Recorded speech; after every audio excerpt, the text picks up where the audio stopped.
Oi, pessoal, de volta com o nosso Pod Saúde. Hoje o tema é cirurgia plástica. Você sabia que o Brasil é o país campeão na realização de cirurgias plásticas? Inclusive ganhou esse posto recentemente, porque o campeão era os Estados Unidos. O México também entra aí no terceiro lugar. Então hoje esse assunto vai ser muito bem discutido com o médico cirurgião plástico Antônio de Deus, que atendeu o nosso convite. Doutor Antônio, seja muito bem-vindo ao nosso Pod Saúde. Muito obrigada. Eu que agradeço, sempre um prazer falar com você. Você é uma amiga muito querida e uma baita de uma jornalista que a gente... Muito obrigada. E a gente está falando também com um baita médico, um médico top, cirurgião plástico.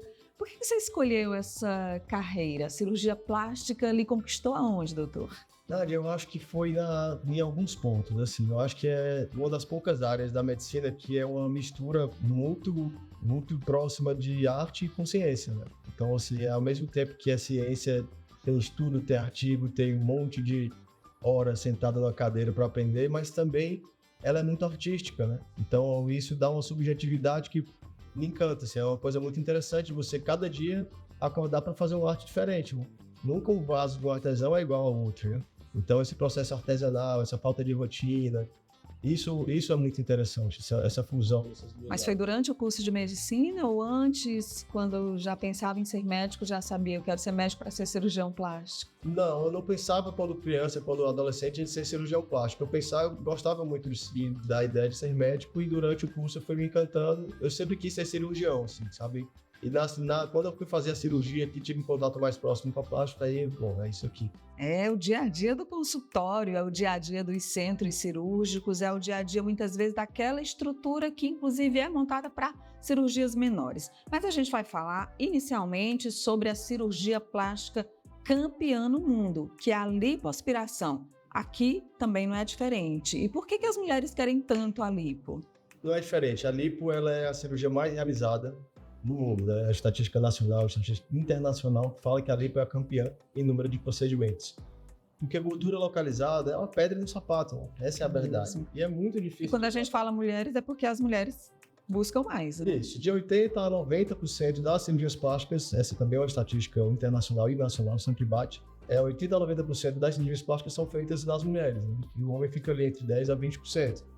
Claro que isso varia de país a país, mas isso é uma regra meio que básica da plástica.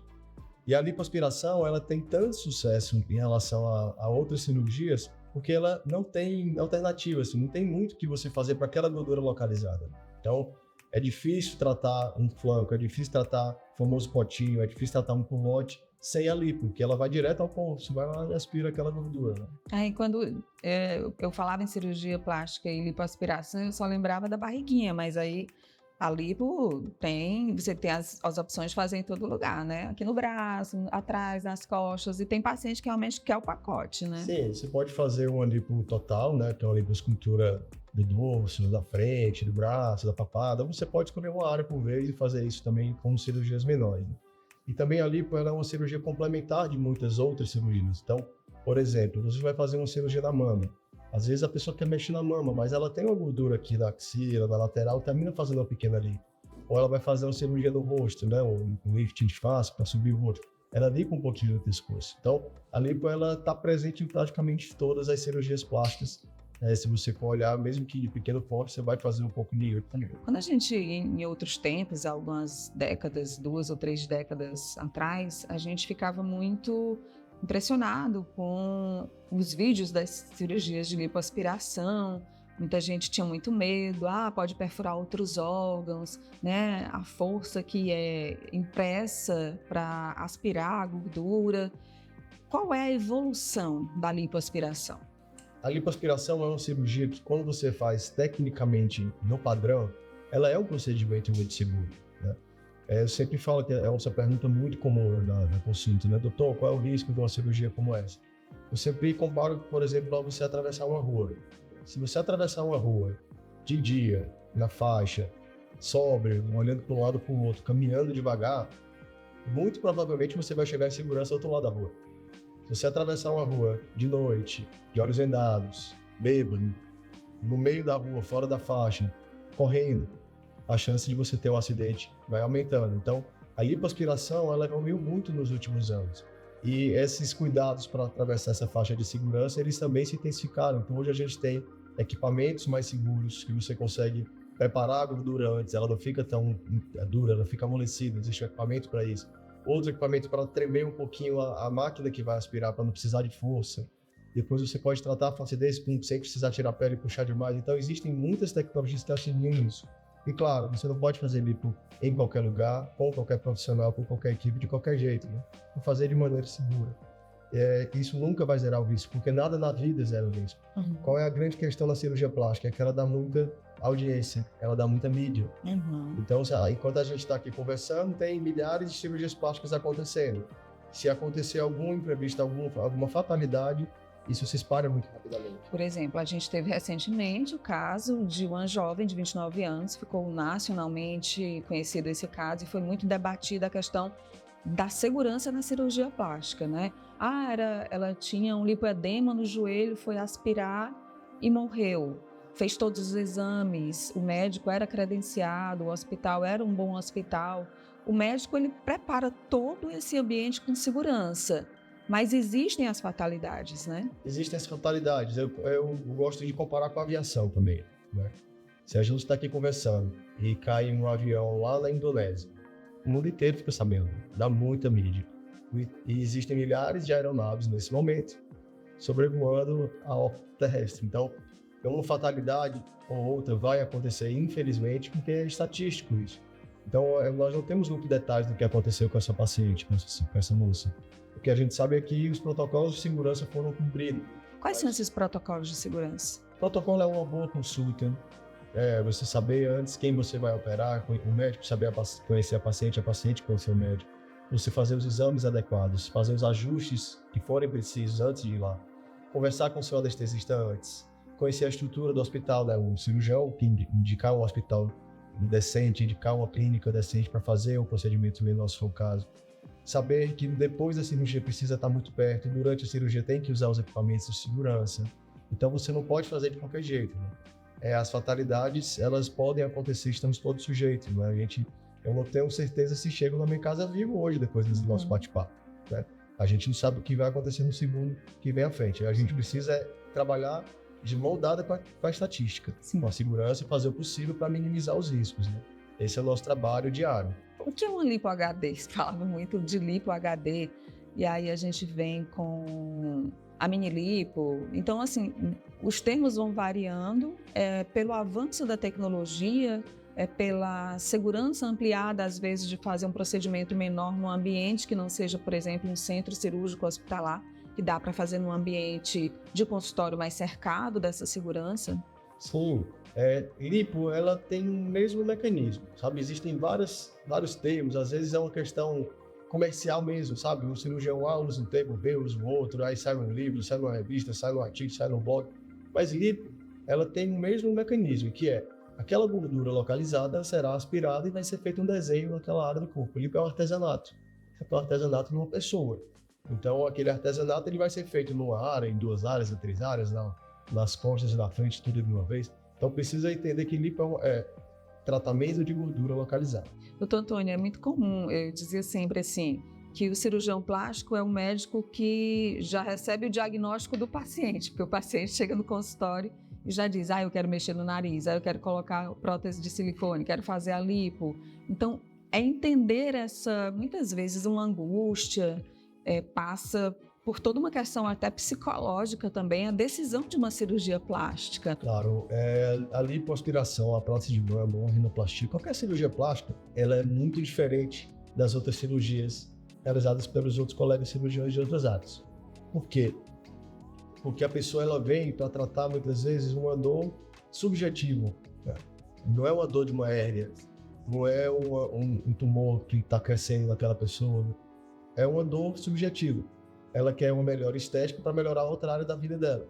Então sempre precisa haver uma boa conversa para saber se o que ela pensa e o que ela quer faz sentido tecnicamente, se é possível tratar aquilo operando. Sim. Então muitas pacientes recebem um não na consulta e saem de lá gratas, porque ela chegou achando que seria uma cirurgia plástica que resolveria algum problema da vida dela e ela percebeu que não era, ou então ela não estava pronta ainda, ou então ela achava que era uma cirurgia A e virou uma cirurgia B.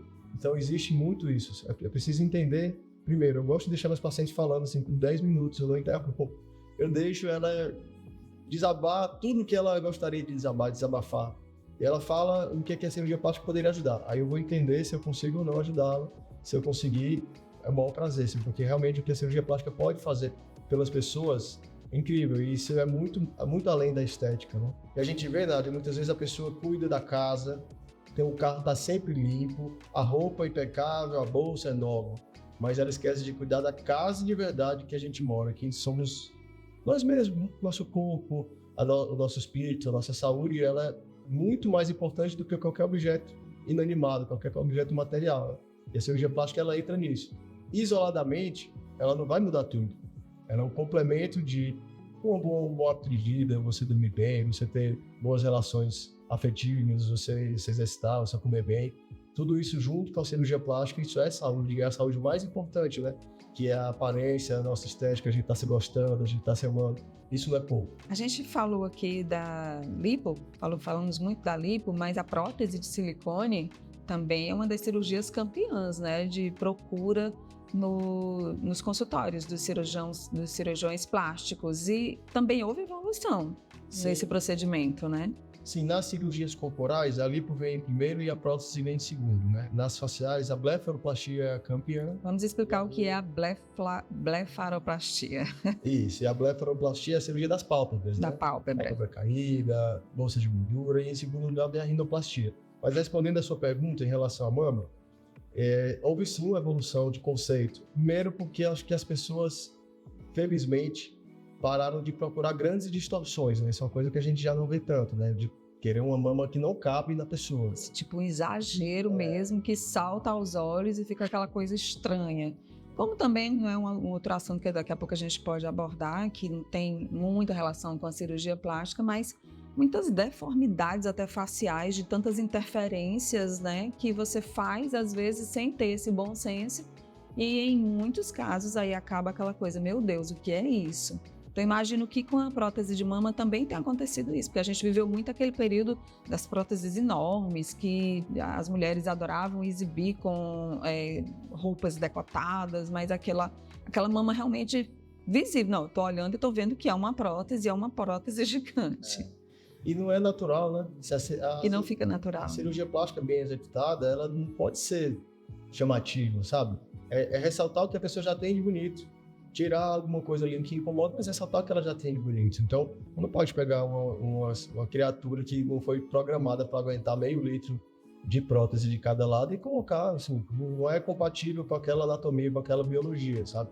Você pegar uma jovem de 20 anos que não tem mama nenhuma, que é como chega pra gente muitas vezes, é muito traumatizante. Uma mulher de 20 anos que tem um tórax masculino, praticamente. Ela não tem nada de mama. Será que ela tem uma vida saudável mesmo? Se ela se incomoda muito com isso? Porque tem aquelas que não se incomodam e beleza, tá tranquilo. Tá tudo bem. Se ela não se incomoda, maravilha, a gente não tem que impor padrão nenhum. Mas se ela se incomoda e tem como você conseguir prover uma vida mais saudável emocionalmente para ela, com o implante, que é uma coisa segura, uma coisa rápida, de uma recuperação também rápida, deve sim considerar. Aí qual é a decisão? Por exemplo, eu quero um implante de tantos ml. Não, é melhor para você um implante. O médico tem essa interferência ou a paciente é quem decide? Normalmente ela chega com a foto das blogueiras, né? E aí você precisa entender. Olha, eu quero a foto, eu quero o seio dessa blogueira. Mas vamos lá, vamos dizer quais são as características dessa blogueira. Qual a altura da blogueira? Qual é o peso da blogueira? A largura do tórax dela? Ela tem a mama um pouco mais alta, a implantação mais alta, a implantação da mama é mais baixa. É compatível um pouco com outra, mas se normalmente não tem muito problema ao final da consulta, porque elas entendem. Hoje a gente tem muito recurso. O paciente coloca um sutiã e umas próteses mais ou menos do que a gente imagina, ela sente, ela vê no espelho, vai para um lado, vai para o outro, tem a sensação de tocar no tamanho que a gente pensa. Existe hoje simuladores 3D. Então a paciente coloca um óculos de realidade aumentada e se vê, literalmente ela se vê com o implante que a gente planeja. Olha para baixo, vê o colo, olha para um lado, para o outro. Então você consegue entrar no consultório virtual aí e se enxergar. Então tem muita alternativa hoje para conseguir ir bem próximo do que era imagina. A partir de que idade pode colocar, por exemplo, o implante de prótese? E a lipoaspiração, por exemplo, dá para fazer os dois juntos numa paciente muito jovem, por exemplo, uma paciente de 20 anos, 18 anos? Eu não costumo indicar em adolescentes por uma questão de maturidade emocional. A mulher, normalmente, ela para de crescer ali com 14, 15, 16 anos, né? Essa faixa ela já não tem mais crescimento. Mas ela ainda tem uma maturidade emocional a se desenvolver. Então, é muito difícil, muito raro a gente operar pacientes de cirurgia de implante mamário ou de lipo antes dos 18 anos. Mas os estudos mostram que a partir dos 16 há uma maturidade corporal que permita. Então, se for uma coisa consensual com os pais, se numa consulta a gente entender que está no momento, que pode ajudar, não tem problema de você fazer a partir dos 16 anos. Mas, normalmente, as cirurgias plásticas, elas começam ali com 20, com 21 anos. Então, dificilmente você vai fazer antes dessa idade. E aí a gente vai lá para outra ponta da idade, né? Quando a gente pega aquela mulher ou aquele homem que já não está mais satisfeito com a imagem, por exemplo, do rosto, a partir ali dos 50 anos, que aí você tem já esse problema da pálpebra caída, né? Do derretimento da face, que é muito comum. A gente tem os procedimentos estéticos, mas há momento em que você só enxerga a cirurgia plástica como alternativa. Esse paciente é muito frequente no consultório? Bem frequente. A gente mudou muito o padrão social. Então, assim, quando nós éramos crianças, uma senhora de 50 anos era uma senhora. Hoje a gente tem mulheres jovens de 50 anos, então não é a idade do papel. As pessoas estão muito mais ativas, né? Então, uma pessoa de 50 anos hoje faz tudo. Ela viaja para onde quer, ela usa a roupa que quer, ela malha, ela se cuida, está sempre elegante. Então, se ela tem muito acesso a uma vida de uma pessoa jovem, ela é jovem por dentro. Então, o que a gente faz é tentar adequar o externo, a aparência, com a juventude que está lá pulsando dentro dela, né? Sem nenhum tipo de exagero, sem grandes mudanças. Então, a partir dos 40, 45 anos, começam a aparecer essas queixas. E, claro, a cirurgia plástica é um excelente aliado nisso, se for muito bem indicado. O grande questionamento é de quando começar ou até onde pode fazer, até que idade se pode fazer isso, é a saúde. Eu já cheguei a fazer uma cirurgia em um paciente de 78 anos para subir um pouco o rosto, melhorar um pouco, que é mais saudável. Aí, nesse caso, é um mini lifting facial ou é um lifting total de face? Qual a diferença de um para o outro? É o mesmo raciocínio da lipo e da mini lipo, né? Você pode optar por cirurgias menores de recuperação mais rápida. Esse é um conceito que, particularmente, eu gosto bastante, que é devolver o mais rápido possível a pessoa para sua vida, né? Uhum. As pessoas não têm mais esse tempo todo de ficar 2 meses, 3 meses em função da recuperação de uma cirurgia. É muito raro que isso a gente vivenciar hoje. A pessoa quer operar e o mais rápido possível quer estar trabalhando, quer estar viajando, quer fazer suas coisas. Então, o lifting total ou o mini lifting, ambos vão te dar bons resultados, só que o mini lifting ele vai tratar uma área um pouco mais específica. Ao invés de você subir o rosto inteiro, o pescoço todo, você vai tratar, por exemplo, essa parte aqui subir um pouquinho, não vai puxar tanto para trás, ou vai fazer um pequeno corte para melhorar o pescoço, mas não vai ser tão intensa essa mudança. Onde fica a cicatriz do mini lifting? O mini lifting de face, ele vai fazer uma cicatriz aqui na costeleta, vai até a frente da orelha. Com isso a gente consegue subir um pouquinho o rosto, associado com uma pequena cicatriz no pescoço para poder dar alguns pontos aqui, porque o músculo aqui de dentro do pescoço também vai ficando flácido. Então a gente consegue fazer isso com algumas tecnologias para contrair o tecido. A cicatriz fica tranquila depois? As cicatrizes são discretas. As cicatrizes do lifting total também, né? Elas contornam a orelha, elas vão aqui, ficam escondidinhas no cabelo. Então é uma preocupação que nós precisamos ter como cirurgião plástico, né? Se eu quero melhorar de maneira natural, eu não posso colocar uma cicatriz num local visível, não posso colocar uma cicatriz que vai deixar um estígio, aí aquela pessoa vai ter vergonha, né? Aí no mini lift a recuperação é mais rápida do paciente. Sim, quando você opta por esse caminho mais rápido, você consegue fazer sem necessidade de dormir fora da sua casa, não precisa internar no hospital, você consegue fazer e ir imediatamente para sua casa depois da recuperação. Então, em poucos dias ali, 7, 8 dias, eu tenho pacientes que estão trabalhando normalmente. Aí eu tenho muita flacidez de face, já estou muito incomodada e a indicação já é o lifting total de face. Se você optar pelo caminho do lifting total, porque você tem muita flacidez, você tem outras coisas que não são só a flacidez, talvez um músculo pendente, bolsas de gordura, você já quer tratar a pálpebra junto, o supercílio caído, aí você eu vou parar um pouquinho aqui a minha vida realmente, vou ficar mais dias de recuperação. Quantos dias? Aí você precisa de uns 20, 30 dias, sem muito compromisso, porque é mais inchaço, mais manchinha. Aí já é no hospital. Aí sim, aí essa cirurgia maior em hospital, alta no dia seguinte, anestesia geral. Cicatriz? Cicatriz é como a do mini lift, mas ela volta aqui para trás da orelha, entra no cabelo e desce aqui um pouquinho. Porque mexe mais no pescoço também, né? Ela tem tanto essa tração para cima como essa puxadinha para trás também. É uma cirurgia bem interessante também. São opções diferentes, sabe? Você precisa entender que o que você está disposto a passar por naquele momento da sua vida, né? Você conseguindo entender isso, vai bem. Há quanto tempo você se dedica a essa profissão, né? À cirurgia plástica? E para colocar diante do paciente assim, não, eu sou jovem, sim, mas eu tenho muita experiência, pode confiar em mim, eu sou um médico, né, que estudo bastante, que realmente porque eu conheço e sei que você estuda bastante, mas essa relação existe ou essa preocupação da sua parte existe? Existe, claro, eu escuto bastante isso, assim, praticamente toda semana. E isso é um pouco de aparência, realmente, né? Se eu não sou tão jovem quanto pareço. Olha, deve ter os procedimentos associados. Aliás, você é casado com uma dermatologista. Então ela cuida de você, você cuida dela. Eu sempre brinco, a minha dermata é boa, né? Mas sim, claro, a gente não tem tantos anos como uma pessoa de 60, 70 anos aí de profissão. Mas eu sempre falo assim, você imagina que você é uma profissão que faz a mesma coisa todos os dias, somente uma coisa. Você é uma pessoa que trabalha no setor burocrático ali, assinando o mesmo papel todos os dias. Você tem 30 anos de experiência assinando esse papel. Tudo bem, você é um excelente daquilo, mas a experiência ela vem da multiplicidade, né, das muitas coisas que você se dispõe a aprender. Então, eu me formei aos 25, né, vou fazer agora 38. Então, são 13 anos de medicina e eu já me formei e entrei direto para a cirurgia. Então, desses 13 anos, a gente tem... Assim, eu já rodei muito, assim, já rodei bastante em muitas áreas cirúrgicas, já dei plantão como cirurgião geral, como cirurgião plástico, já fiz reconstrução de mama, reconstrução de face, tratei acidentados, queimados, fiz cirurgias estéticas, fiz cirurgias reparadoras, trabalhei em convênio, trabalhei como particular. Então, assim, são experiências... Foi intenso, né? Foi intenso, graças a Deus. Então, experiências de cursos presenciais, de secção anatômica de cadáveres fora do Brasil, dentro do Brasil. Então, assim, são muitos aprendizados. Graças a Deus, eu sou uma pessoa que tive muito aprendizado ao longo da minha vida e avalio que o conhecimento ele é algo, assim, nunca é demais. Então, é isso que te dá esse conforto, essa segurança, né? Graças a Deus. E as pessoas, eu acho que elas têm esse primeiro momento de calma aí, esse doutor é jovem. Mas aí quando conversa, quando entende, quando percebe, a gente mostra vários casos operados, né, ao longo da vida, mostra casos semelhantes aqui que está na minha frente, ela vai entendendo que a gente pode sim ajudar.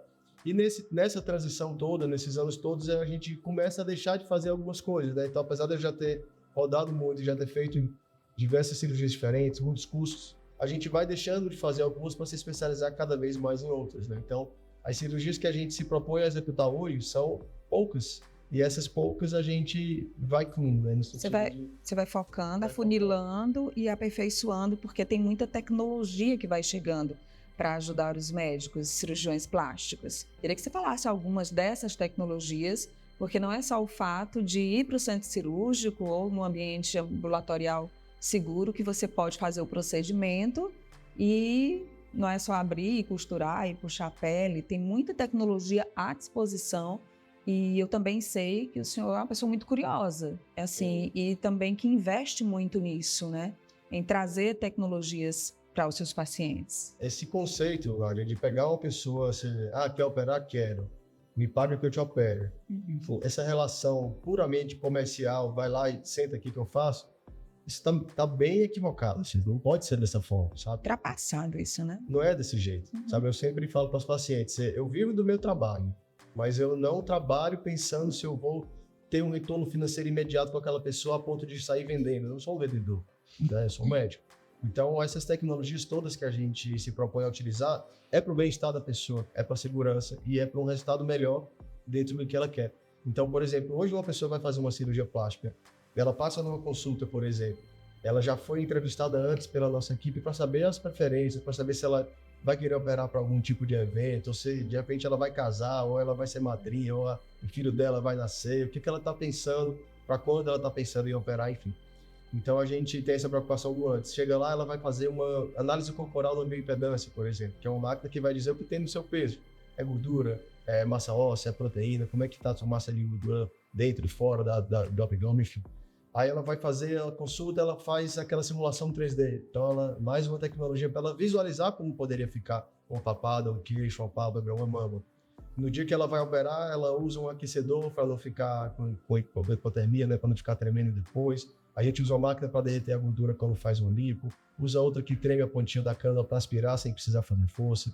Usa outro equipamento para a gente conseguir contrair esse tecido, essa pele, e não ficar flácida.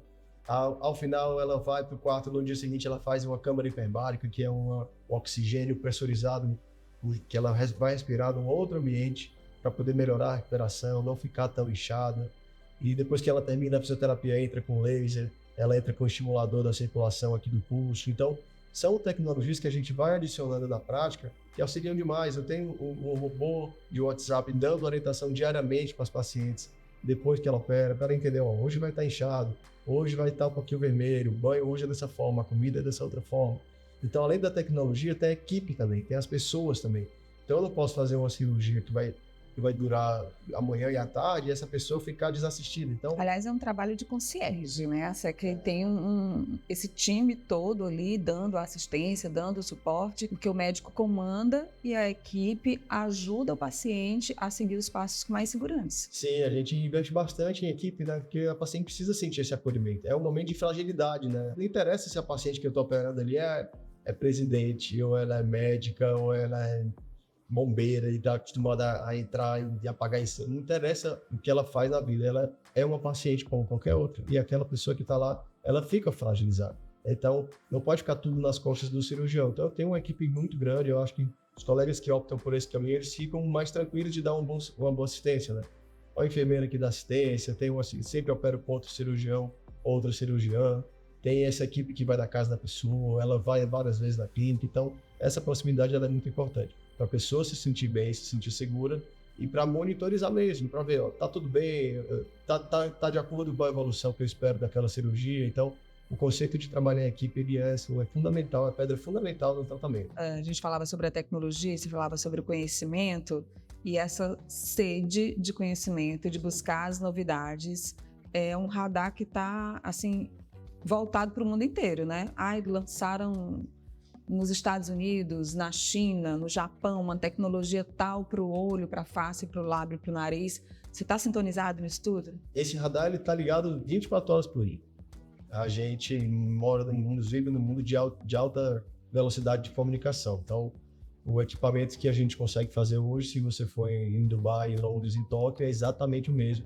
Porque essas empresas elas conseguem transmitir a sua mensagem para o mundo e os que têm resultados, que têm estudo, que são seguros, eles conseguem exportar. Então, por exemplo, um dos equipamentos é americano, o outro é israelense, esse dos que a gente já citou aqui. Então, a gente consegue sim ter esse radar ligado o tempo inteiro e todos os anos a gente vai lá na fonte e vai no congresso, conversa. Então, tem congressos que a gente conversa com um colega do mundo inteiro. Então, o que está rolando lá na Ásia? O que o pessoal está fazendo na Austrália, nos Estados Unidos e na Europa, na África? A gente tem essa visão porque não dá mais. Porque você tem um celular de última geração no seu bolso e você vai fazer um procedimento ou uma cirurgia ultrapassada. Não faz sentido. Porque você consegue comprar o que você quiser lá da China e só consegue operar lá na China, uma coisa que só tem lá. Então isso não existe, né? A fonte de conhecimento é a mesma. Se a gente tem acesso à tecnologia, a gente consegue executar o mesmo.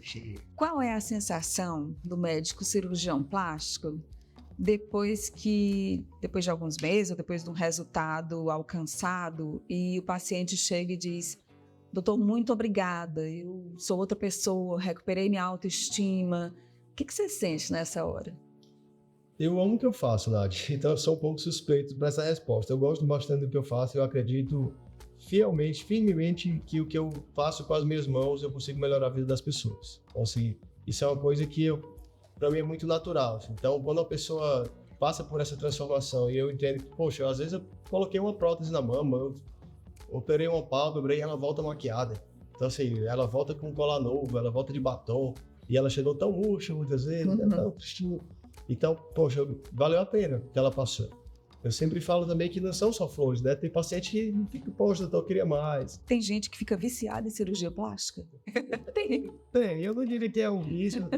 Não, porque aí eu fiz isso, aí ficou ótima a lipo, aí eu fiz a mama, ficou linda a mama, aí eu fiz a pálpebra, amei, mas eu não quero parar, eu quero fazer, e aí fica gostando cada vez mais e vai fazendo. Tem gente que chega dizendo que eu só quero fazer isso, não quero operar mais nada. Não é porque popularmente a gente ouve, né? Menino fulano ficou viciado em cirurgia plástica, todo ano faz uma, mas é porque a pessoa vai primeiro, imagino, gostando do resultado, né? Depois juntando dinheiro, porque também não é barato. Sim. Né? Há casos de pessoas que, por ter um sonho tão grande de melhorar a autoestima, de se ver diferente, vendem bens. Até isso a gente precisa ir com muita calma, até a gente precisa orientar a pessoa que não deve ser dessa forma. Sim. A cirurgia plástica ela tem que ser um complemento que você consiga se planejar e fazer sem atrapalhar áreas essenciais da sua vida. Então, às vezes a gente recebe mensagem na rede social, doutor, vou vender meu carro, você vai dar compra. Eu vou vender, eu vou pegar empréstimo. Você tem condição de pagar o empréstimo? Então, você não deve ser dessa forma. Não pode ser um peso. Tem que ser uma coisa que você aguente planejar financeiramente para poder arcar com aquele seu sonho. Não pode ser de qualquer jeito. E quando a gente percebe que tá assim, a gente orienta a não fazer. Né? Quando a gente percebe que tá um vício, como você falou, que tá exagerado, que tá fora, a gente também não faz, a gente orienta a não fazer. Não pode ser de qualquer jeito. Porque a gente volta lá porque nós conversamos, nós somos médicos, nós somos vendedores. Então não é vender de qualquer jeito. Aí é o trabalho psicológico, a pessoa tem que estar também com a mente muito boa, né? Assim, uma decisão dessas, muitas vezes, é uma decisão que envolve muito além do que a pessoa realmente precisa, necessita ou pode. Claro, e também assim, Nádia, não é um mundo de flores também, né? Não é. Isso é verdade. Não é toda paciente que ama o resultado de uma cirurgia. Toda paciente ama um carro que compra, ama um vestido que compra, ama uma viagem que faz. E aí, como lidar com isso? Muita conversa e entender se o que ela está se queixando, eu ainda posso fazer alguma coisa para ajudar. Se puder, eu faço com o maior prazer. Poxa, doutor, eu acho que minha cicatriz aqui subiu um pouquinho. Tenho o maior prazer de fazer. Cirurgia plástica é meio que um casamento, né? Eu caso com a paciente que opera. Eu quero que esse casamento seja bom e que ela vá feliz e curta a vida dela. Então, se eu identificar que eu posso fazer alguma coisa, eu faço. Se eu identificar que eu não posso, aí essa conversa é dobrada, né? Então, deixa eu entender, não é assim, espera deslixar, ver se está na época ainda já de tentar mexer, ou encaminho para alguma outra especialidade que possa fazer um tratamento complementar.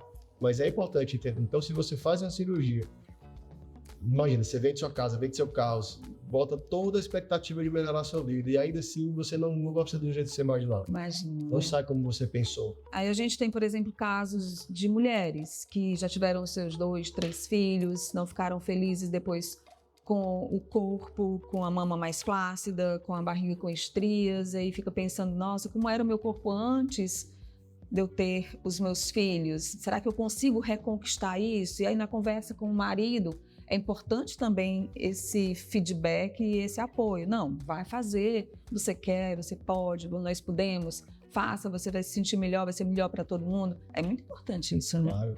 Eu adoro, Nádia, quando o marido vai na consulta. Ah, ele vai? Ah, tem marido que vai, né? Muitos não. Eu adoro quando vai, porque ele já quebra o gelo, já explica, ele já entende. Ou quando vai um filho, porque mexe com a estrutura familiar ali nos primeiros dias, né? Assim, a figura materna, a figura da mulher numa família, ela é central. Ela manda na casa, manda no marido, manda no filho. Então, ela precisa de um apoio, claro. Então, muitas vezes eu até oriento a fazer uma cirurgia um pouco mais para frente, quando eu vejo que não está o ambiente familiar muito equilibrado nesse momento e tal. Então, é muito importante esse apoio da família, na paciência, no cuidado, no suporte. No pós-operatório. Pós-operatório. Então, é fundamental a família estar na mesma sintonia.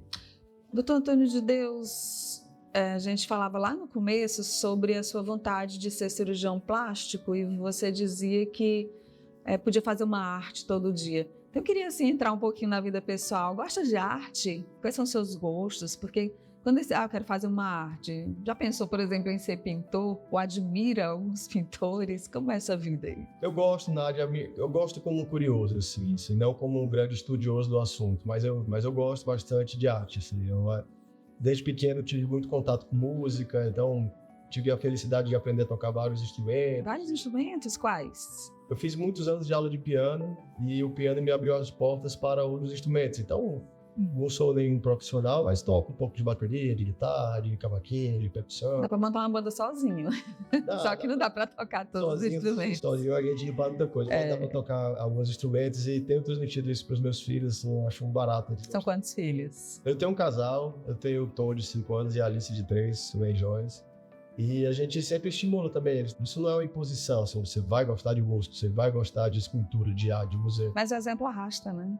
Se por acaso você só consegue curtir o que você conhece, né? Lá em curtir, a gente vai aí dar aquela stalkeada nas redes sociais, né? Eu acho que, inclusive, muitos pacientes fazem isso antes de decidir pela consulta no consultório. E a gente tem esse mundo, né? Que é a rede social que aproxima, né? Que faz com que você conheça mais a pessoa. E olhando lá nas suas redes sociais e da sua esposa outro dia, vendo uma viagem que vocês fizeram, acho que para os Estados Unidos, Washington, e ela postou assim, você sentado na frente, não sei se era de um quadro ou de uma música, e ela colocou assim, deixa ele com as coisinhas dele. Quais são essas coisinhas? Assim, Nádia, eu sou meio nerd para essas coisas de viagem. Quando eu viajo, eu gosto de conhecer a história do lugar, assim. Então, eu vou numa praça e tem uma escultura no centro, assim, eu fico curioso para saber por que aquela escultura está ali. Então, eu pesquiso ali na internet, vejo qual foi a história daquele monumento e tal. Então, acho que era falando nesse sentido, né? Uhum. Viajar é um hobby que a gente compartilha, graças a Deus, né? Esse é um hobby que nós dois amamos, né? Que é viajar, que é curtir, que é conhecer, que é vivenciar outras coisas, né? Você entender que a sua cidade natal, a sua cidade de trabalho, ela é parte do mundo. Tem uma frase do Santo Agostinho que eu gosto demais, que é: o mundo é um livro. E aqueles que não viajam, leram apenas uma página. É verdade. Então, assim, viajar é como você conhecer o planeta que você vive, assim. Não adianta você ter todas as suas percepções nesse microcosmos que é a cidade que você mora. Então, se você Quando às vezes viaja com o tempo, aí você para ver a escultura, para ver a realidade local. Eu gosto muito dessa coisa de viajar e tentar viver um pouco como nativo, digamos assim. Como é a vida das pessoas que moram aqui, né? Olhar detalhes que não só os pontos turísticos importantes. Isso é muito bom. Sim. Eu faço das duas formas também. Os pontos turísticos, eles não são turísticos à toa, então é legal, sei lá, dar uma olhada. Por que isso é tão famoso e tal, conhecer um pouquinho. Você não vai a Paris e não vai visitar a Torre Eiffel, né? Então... Por isso que é muito, na minha concepção, é muito melhor você viajar para poucos lugares com tempo de curtir do que você sair correndo. Já fiz das duas formas e hoje eu não faço mais de sair correndo e conhecer vários lugares só para poder dizer que pisei lá e cá.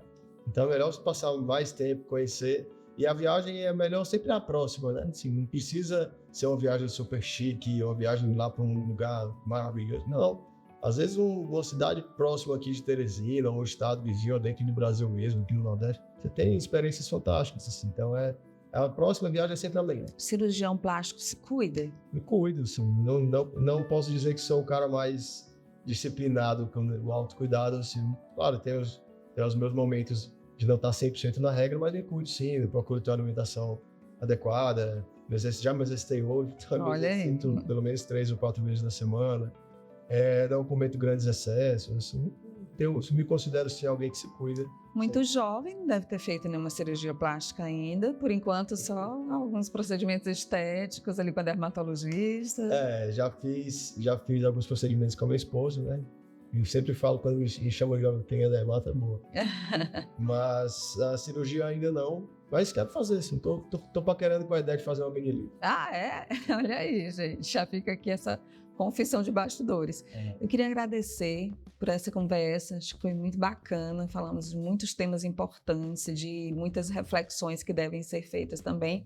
E muito obrigada. Foi excelente. Muito obrigada mesmo. Eu que agradeço. Sempre um prazer. Como você precisar, vai ser mal barato de papear com você. Parabéns pelo projeto. Espero que tenha mais sucesso. Agradeço. Muito obrigada. Obrigada a você que acompanhou mais um episódio aqui do nosso Pod Saúde. Te convidar para o próximo. Vai ter sempre um grande profissional de saúde aqui conversando com a gente, tá bom? Tchau!